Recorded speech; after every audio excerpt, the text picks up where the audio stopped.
Mumbai's social and economic opportunities. Mumbai is able to offer people opportunity of regular income, so they can earn more money. Construction provides a big source of employment, large number of migrant workers, and many work in industry, like making shoes and textiles. People can afford to have better housing, which includes a clean water supply, sanitation, and electricity, so it increases the chance for a healthier life and reduces risk of disease. Urban areas have better quality education and healthcare. Children can go to school, which gives them a better opportunity to get a job and more money. Opportunities are limited, and reality of life is different from perceived opportunities for the city. In urban areas, in LICs or NEEs, rapid urbanisation causes social instability, pressure on resources, potential water crisis, and potential for the spread of disease. While moving to a city offers more opportunities to improve their living condition, high cost of living and searching for jobs can trap people in poverty. Rapid and unplanned urbanisation can contribute to urban decline, social unrest, particularly where there is poverty and competition for resources such as land and a weak government.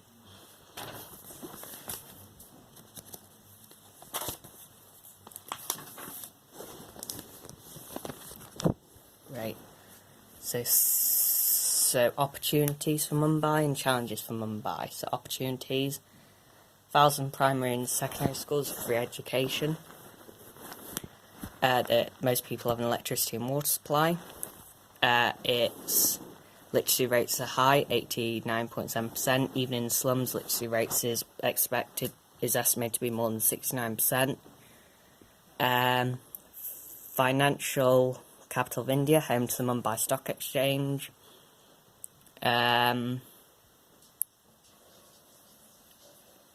It's got most people have an electricity and water. Yeah, I've already done that. Biggest city transport system in India, and most of India is specialised technical industries, so industries, aerospace, optical engineering, medical research, computers, electronic equipment, shipbuilding, salvaging, and renewable energy. Challenges: air pollution high, old cars emit dirty, harmful fumes, little regulation of emissions from factories, sewage waste not always treated properly and drains into the sea. Large, unskilled and informal self-employed workforce, often unregulated workers, so street hawkers, street sellers, taxi drivers and mechanics. Severe water shortages, water is rations, stem pipes often come on for 2 hours at 5:30am and are shared between many people.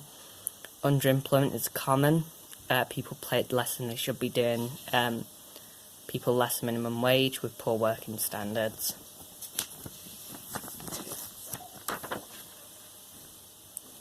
So, urban redevelopment in Mumbai. So industrial areas away from residential areas, people are away from hazardous materials, little communal space, remove sense of community compared to slums. Homes have addresses, people registered with authorities. Poor people will be badly affected by this. Council tax can be collected, extra services can be delivered from revenue, debatable. Accommodation very small, so worse than slum accommodation and small cramped families broken up. Improves quality of life, so people don't have to live amongst waste due to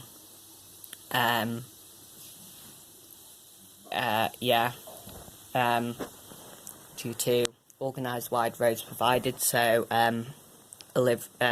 organised waste management services delivered. However, people lose jobs sorting the rubbish. Clean water piped to every home. People don't have to queue for water, and health will improve. Sewage pipes take away human waste. This is good if people are no longer in contact with human waste. Improves quality of life, so it will reduce disease like cholera.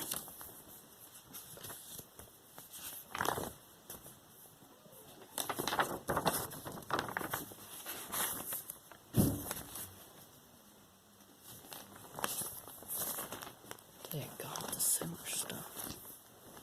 Problems caused by rapid urbanisation. So environmental problems, high traffic density, high levels of air pollution, risks of asthma and bronchitis. Water pollution affects wildlife habitats and water shortages caused. Air pollution, more car ownership and cheaper low-grade petrol use in developing countries, and industries using low-grade coal, more soot and smog reducing visibility, increasing risk of bronchitis, tuberculosis and lung cancer. Water pollution, more human waste means a greater risk to wildlife in rivers and more agricultural land destroyed in developing countries. Of course, water shortages in water supply putting more pressure on water pumps, treatment plants and the government. So Shantytown is poorly built, stacked housing on hill, risk of mudslides, poorly built, little house phasing, little vegetation, little living space, corrugated iron roofs, lack of security, sewage waste left in water, health and safety hazards, little living space. However, there is an open structure and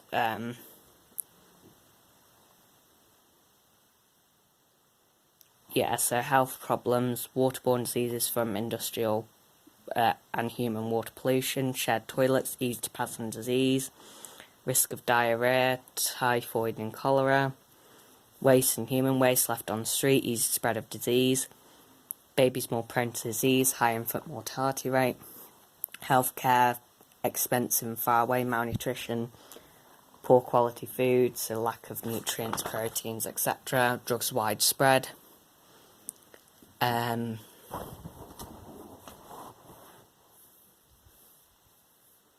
Vulnerable to disease, underfed, poor quality of foods, cramped conditions, easy spread of disease, infant mortality rate high due to sewage left in water.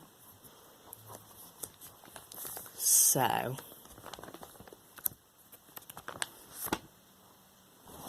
Leeds case study.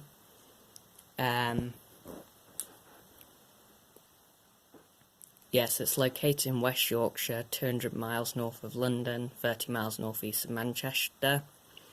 Population of over 700,000, it's third biggest city in the UK. Major city in Yorkshire and forms a key part of economy in north of England. Government's Northern Powerhouse strategy centres on Leeds and Manchester as engines for economic growth in north of England. The East Coast Main Line, Transpennine Rail Route and motorways, M62 and M1 mean that Leeds is well connected to the rest of the UK.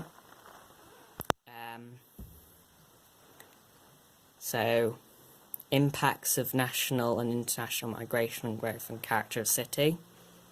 So, people migrate to Leeds for university. 16 to 21-year-olds account for 39% of inward migration to Leeds. Older people with degrees likely to leave Leeds, move to other region of the UK, to London being most likely destination, and some over 30-year-olds migrate to region places like Harrogate for lifestyle reasons. Leeds for universities and growth numbers since 2010, so increased student immigration. Internationally, there's been a lot of international migration due to the 1800s Irish famine. Irish immigrants arrived in Leeds, working textile mills. Still a sizable population in Leeds for Irish descent, and Leeds Irish Centre in York Road promotes Irish culture, hosts concerts and holds lessons in Irish dance and music. During the 1950s and 60s, immigrants from Commonwealth countries and the Caribbean were invited to settle in the UK as Britain faced post-war labour shortage. Some of these people settled in Leeds, particularly in Chapeltown area. Leeds West Indian Carnival is held in Chapeltown every August bank holiday weekend to celebrate West Indian culture. Oldest West Indian Carnival in the UK.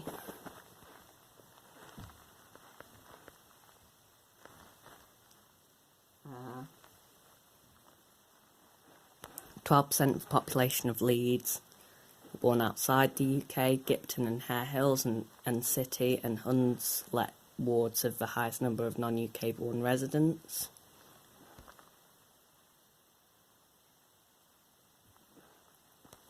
Next page. 22% of Leeds primary schools people do not speak English as their first language. Leeds have provided home to 207 resettled Syrian asylum seekers arrived in Leeds in 2017 and 18. Population in the city centre has grown hugely in recent years as people are attracted to its booming economy and regeneration projects which have created desirable accommodation. Urban change created opportunities, says employment and environmental urban greening, so cultural activities like Opera North and Northern Ballet, major cultural institution in Leeds. Leeds International Piano Competition, really big deal in the world of piano music. It takes place each year in the town hall.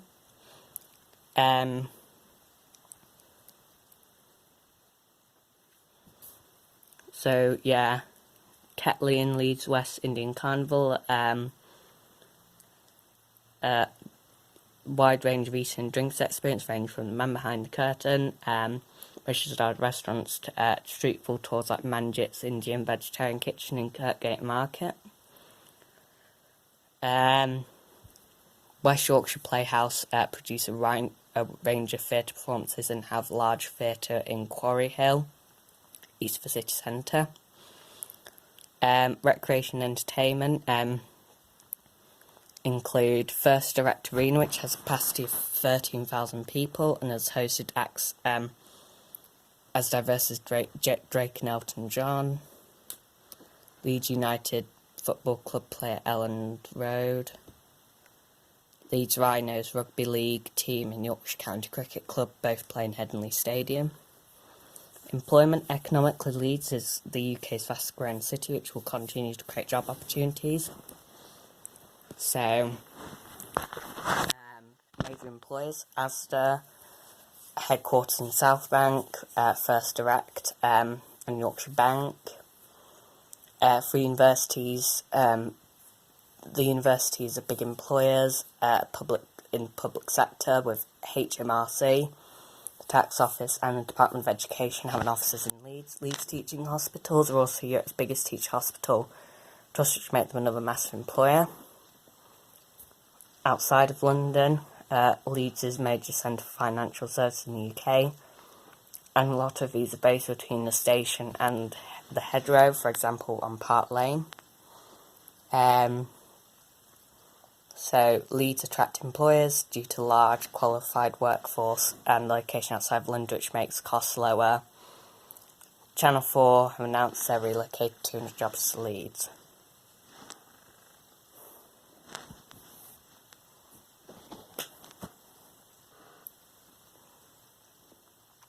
So Leeds Integrated Transport System. So just a couple of points from here. 15% of Leeds residents get to work by bus, only 3.5% use the train. So both improvements have been prioritised, including new low emission vehicles, more bus lane, including A65 quality bus corridor. Gives buses priority down the A65 from Guiseley through Horsforth and past Kirkstall to the city centre. Leeds high frequency bus network, which means that core bus service can run every 10 minutes during the day. New low emission vehicles and City Connect, one bike lane is 23 kilometres of bike lane separate from Main Road, which links Bradford to East Leeds. 2 new stations open at Kirkstall Forge and Appley Bridge, so people can get from North West Leeds and Bradford to the city centre. West Yorkshire Metro Rail work connects people from commuting from places like Harrogate to the Leeds city centre. Park and ride buses from Elland Road for south of Leeds and Temple Green for east of Leeds allow you to park for free and take the bus to the city centre. Bus hybrid vehicles, Wi-Fi and USB charging. Leeds Bradford airports provide international air transport and the biggest airport in the region, as well as being the UK's fastest growing airport outside of London.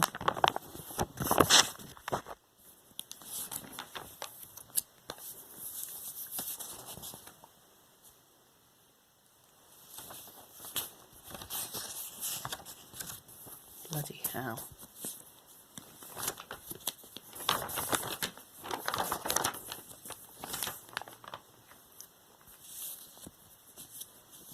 Sorry, there's just quite a lot here.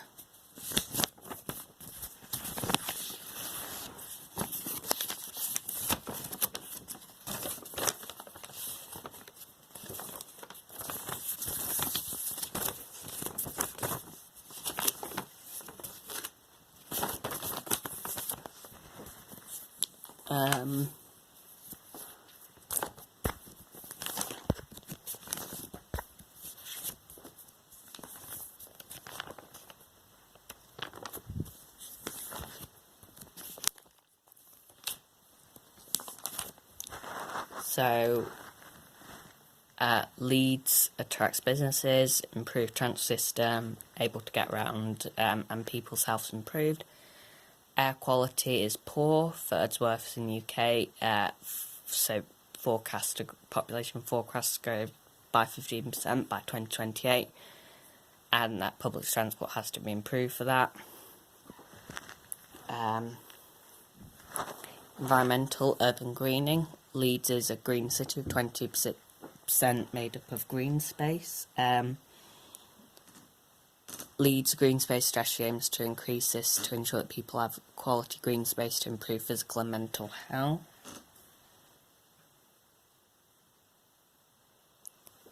So green space in Leeds include Roundhay Park and Tropical World, Temple Newsam, Otley Shevin, Golden Acre Park. The communities created their own small green spaces to try and improve their immediate environment. So Green Corridor Project create a working route between Beeston and Holbeck and the city centre. Council and local schools and community groups have transformed areas of wasteland with wildflower meadows and fruit trees, so increases local biodiversity and provides recreational space and corridor into the city centre. Project to turn Holbeck Viaduct, a disused railway viaduct, into a green walkway, cycle path and park and community garden.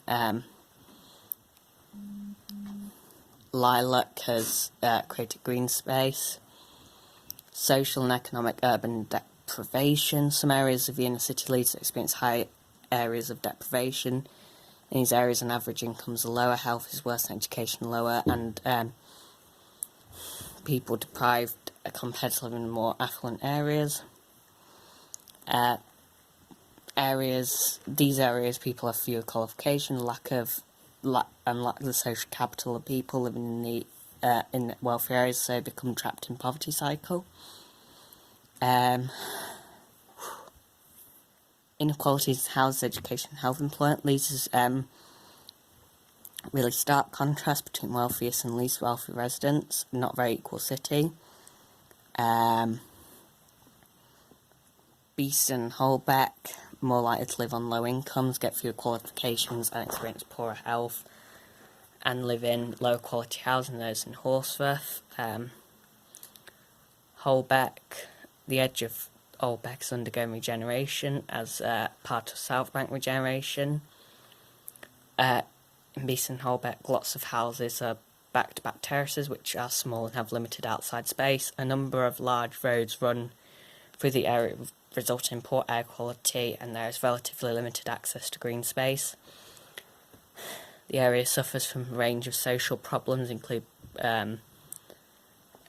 house prices are low, there are many people moving in the area are recent immigrants with stretches of school resources, and many pupils don't speak English as first language. In Horsforth, houses tend to be larger with more outside space.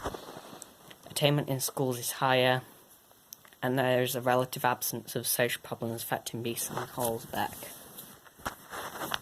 So here is a table, so study it, Peter. Economic dereliction. So Leeds is home to a lot of industry in textile manufacturing and associated industries, making dyes and textiles. Deindustrialisation led to dereliction, so created a post-industrial landscape. So one area with large amounts of dereliction, South Bank area due to South River Air. A station has become where some former industrial buildings such as Tetley or Brewery have been regenerated.